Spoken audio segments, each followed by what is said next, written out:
ఈరోజు దేవుని మాట కీర్తన గ్రంథం 24వ అధ్యాయం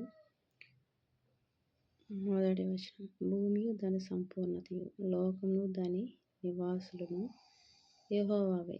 ఆయన సముద్రముల మీద దానికి పునాది వేశాను, ప్రవాహ జలముల మీద దాన్ని స్థిరపరిచాను. భూమియు దాని సంపూర్ణతయు ఎవరివి? లోకంలో ఉన్న నివాసులు. వారందరూ ఎవరి వలన కలిగినారు? యెహోవా వలనే. అవన్నీ యెహోవావే.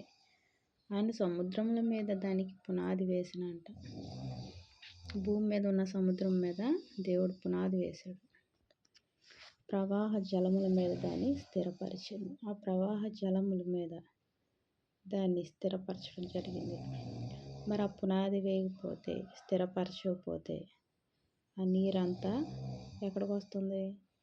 మొత్తం మునిగిపోతుంది. అన్ని సముద్రాలు కలిస్తే ఉంటుందా? మొత్తం అన్నీ ఏకమైపోతుంది. మరి దేవుడు ఎక్కడికక్కడ పునాది వేసి స్థిరపరిచిన దేవుడు.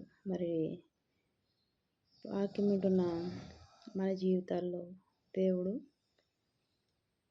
పునాది వేసే దేవుడుగా ఉన్నాడు, స్థిరపరిచే దేవుడుగా ఉన్నాడు. ప్రతిదీ ఆయన చేతిలో ఉంది.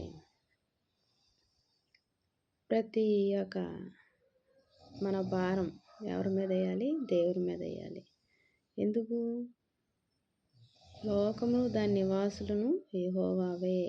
ప్రతిదీ ఆయనదే.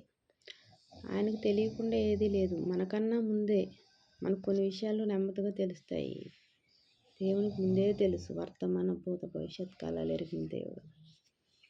మరి ఆ గొప్ప దేవునికి మనం ఏం చేయాలి? ప్రతి విషయాన్ని చెప్పుకోవాలి.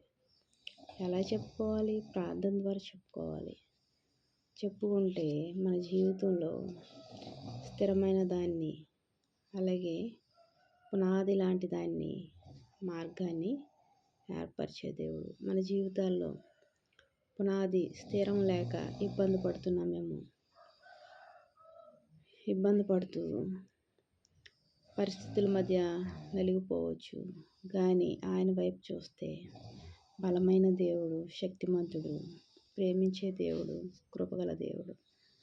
ఆయన వైపు చూస్తే సముద్రాలకే పునాది వేసిన దేవుడు మన జీవితాలకు కూడా ఒక స్థిరత్వాన్ని, ఒక మంచి కార్యాన్ని చేసి దాన్ని స్థిరంగా, శాశ్వతంగా ఉంచుతూ దేవుడు మనల్ని పోషించే దేవుడు, నడిపించే దేవుడు. ఆ దేవాది దేవుని మనం బలమైన దేవునిగా చూడాలి, బలహీనమైన దేవుడిగా చూడకూడదు.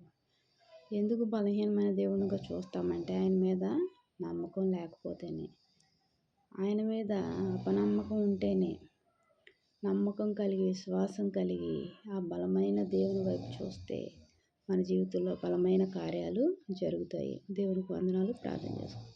మహాప్రేమ గల తండ్రి, కృపగల నాయనానికి ఎన్నో వందనాలు, స్తోత్రాలయ్యా. సమస్తము లోకంలో ఉన్న సమస్తము నీవేనయ్యా. నీ వల్లనే సృష్టింపబడింది. సముద్రానికి పునాది వేసిన దేవుడు, ప్రవాహ జలముల మీద స్థిరపరిచిన దేవుడు అయ్యా. మా జీవితాలను కూడా స్థిరపరిచి అన్ని విషయాలు ఏదైతే ప్రభా లోటుగా ఉందో, ఏ సమస్య అయితే ఇబ్బందిగా ఉందో దాన్ని తొలగించి స్థిరమైన కృపను చూపి నడిపించే దేవుడుగా ఉన్నావు ప్రభా.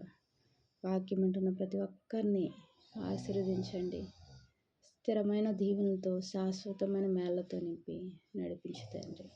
నువ్వు సహాయం చేస్తున్నందుకు వందనాలు చెల్లించుకుంటున్నా ప్రభు. ప్రియరక్షకుడు యేసుక్రీస్తు వారి నామములో అతి వినయంగా బ్రతిమలాడి వేడుకొంచున్నాను తండ్రి. ఆమేన్. Praise lord.